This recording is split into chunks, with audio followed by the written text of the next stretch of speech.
Dear student, कल आप लोगों को बताया गया था साझेदारी में पूंजी खाता हम कैसे बनाते हैं या कितने प्रकार से बनाया जाता है। आज हम पढ़ेंगे साझेदारी में लाभ नियोजन खाता, profit and loss appropriation account. ये एक प्रकार का खाता होता है। ये कैसा खाता होता है, कैसे इसे हम बनाते हैं। देखिए, लाभ हानि विनियोजन खाता लाभ हानि खाते का ही एक भाग है। पिछले वर्ष आपने जो लाभ हानि खाता बनाया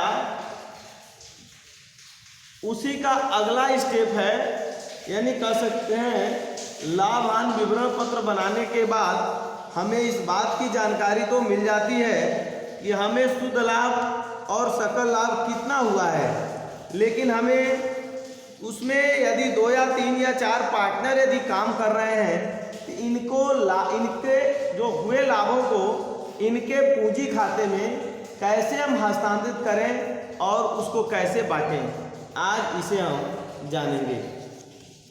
सेम इसका प्रारूप भी वही है। यहाँ पर हम डेट मेंशन कर देते हैं, वर्ष के अंत का।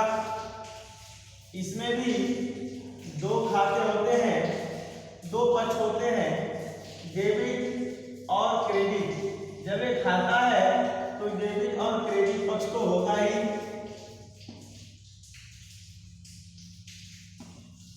अब यहाँ पर 2 कॉलम अमाउंट के हैं, 2 पर्टिकुलर के हैं। सबसे पहले हम क्या लिखेंगे, तो सबसे पहले लिखेंगे profit and loss account. To profit and loss account. यदि कोई हानि हुई है तो हम डेबिट में मेंशन कर देते हैं।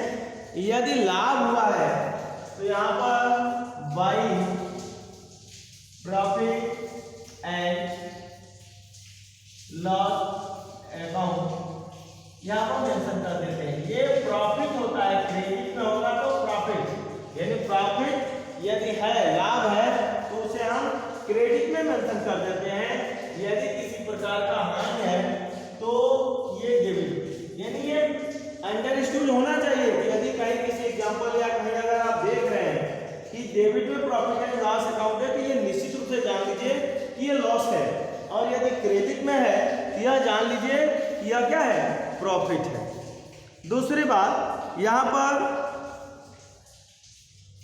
Interest on drawing by interest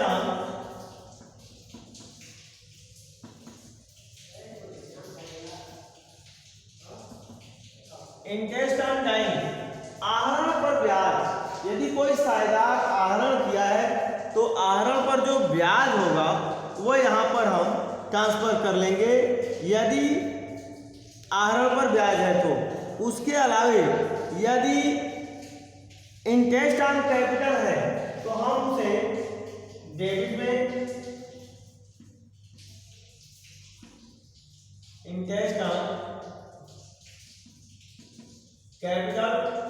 यदि ए बी सी 3 हैं, तीनों की पूंजी पर यदि हमें किया गया है, ऐसे हम तीनों को लिखकर यहाँ जोड़ करके लिख देंगे। इसी प्रकार यदि किसी साझेदार को हम सैलरी देते हैं, मान लीजिए एबीसी, यदि एक्स है इसको हम यहाँ पर यदि सैलरी दिए तो सैलरी को भी हम यहाँ पर मेंशन कर लेते हैं। यानी इस तरह से यहाँ पर वेतन, बोनस, कमीशन इत्यादि यदि किसी को दिया जाता है तो इसका हम मेंशन कर लेते हैं।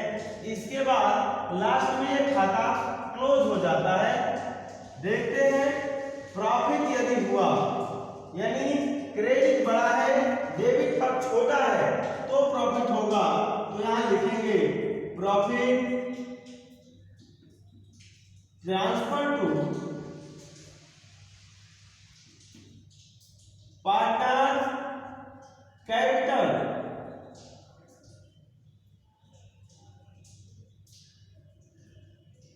Partner capital account.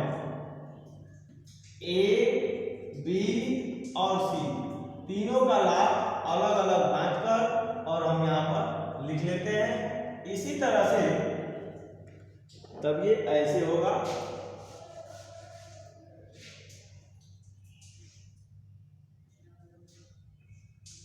ये यहाँ लिख दिया जाएगा।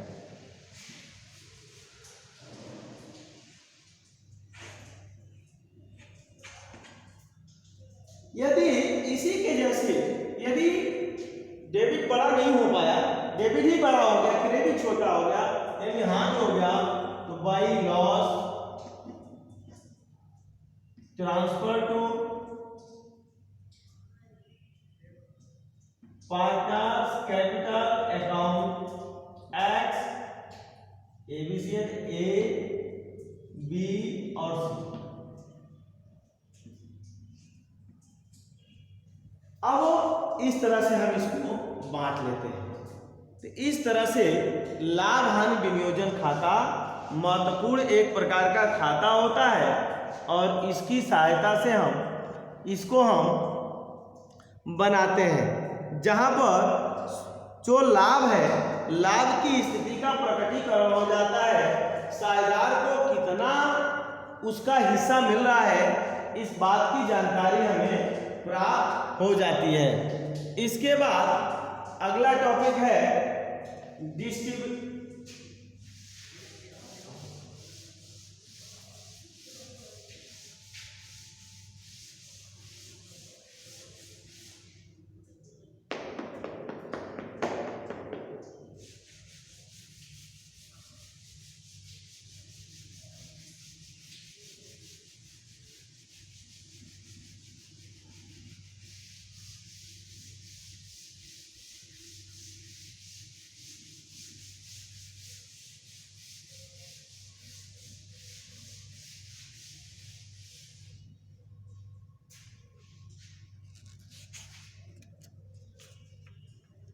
Sharing of profit and loss.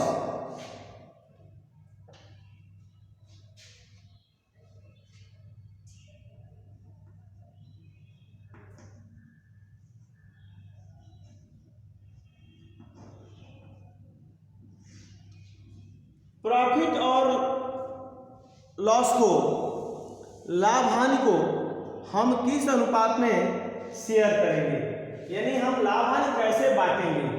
तो पिछले ही दिनों हम आपको बतलाए थे कि लाभ हानि के बांटने के लिए साझेदारी संलेख में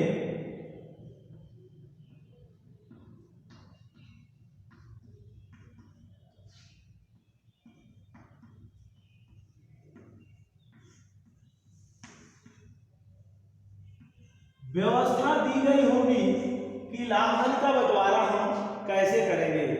यदि संलेख में व्यवस्था नहीं दी गई है तो क्या करेंगे, लाभ हानि को बराबर बराबर बांट लेंगे। यदि संलेख में व्यवस्था दी गई है, यदि संलेख में यह व्यवस्था दी गई है तो हम उस व्यवस्था के अनुसार बांटेंगे, नहीं तो बराबर बराबर बांट लेंगे। जैसे ए, बी और सी तीन साझेदार हैं, या एक संबंध एक के अनुपात में बराबर बराबर बांट लेंगे। यदि ये कह दिया जाए, व्यवस्था में बताया गया है कि ये पूंजी के अनुपात में बांटेंगे, पूंजी के अनुपात में, यदि पूंजी के अनुपात में और इनके द्वारा पूंजी ए के द्वारा यदि 20,000 रुपए, बी के द्वारा यदि 20,000 रुपए और सी के द्वारा यदि 10,000 रुपए कैपिटल के रूप में यदि लाई गई है, तो हम इनका अनुपात बना लेंगे दो संबंध एक के अनुपात में, यानी दो संबंध एक के अनुपात में। यहाँ पर जब अनुपात हम बना लिए तो अब यदि मान लीजिए 50,000 रुपए लाभ यदि होता है तो ए को कितना मिलेगा, 20,000। मान लीजिए बी को कितना मिलेगा, 20,000। सी को कितना मिलेगा 10,000। यानी ये अनुपात ऐसे बन गया। यदि अनुपात कहा जाए कि ये सभी बराबर बराबर अनुपात में बांटेंगे तो 50,000 का 1/3, 50,000 का 1/3 ए ले लेगा, 1/3 बी ले लेगा, 1/3 सी ले लेगा। यदि ऐसे नहीं, कभी कभी ये कह दिया जाता है कि अनुपात कुछ ऐसे दे दिया जाता है।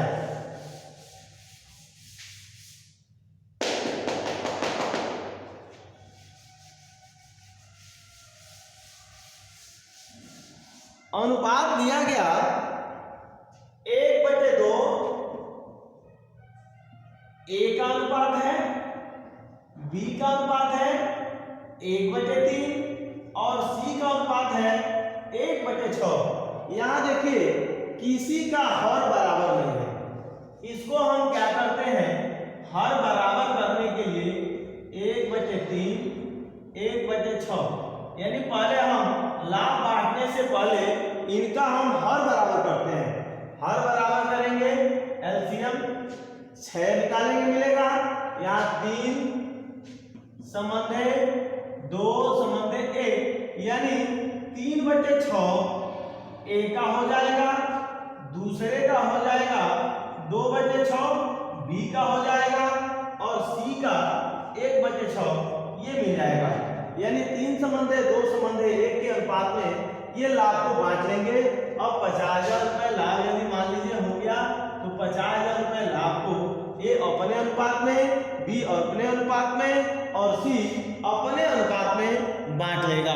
तो इस तरह से यह लाभ हानि को आपस में बांट लेते हैं। इस तरह से हम लाभ हानि का विभाजन कर लेते हैं। कहीं कहीं पर लाभ हानि को परसेंटेज में देता है। कैसे देता है इसको भी देख लेते हैं। कहीं कहीं यह परसेंटेज में देता है। कैसे 50% ए का लाभ रेशियो, 50% बी का 30% और सी का 20%। तो ये घबराने की जरूरत नहीं है। 50% यानी 50,000 रुपए यदि लाभ हुए तो इसका हम 50/100 ए को मिल जाएगा। इसका 30% है, प्रतिशत हमेशा 100 से है तो गुणे 30/100 ये हो गया बी का, और 50,000 है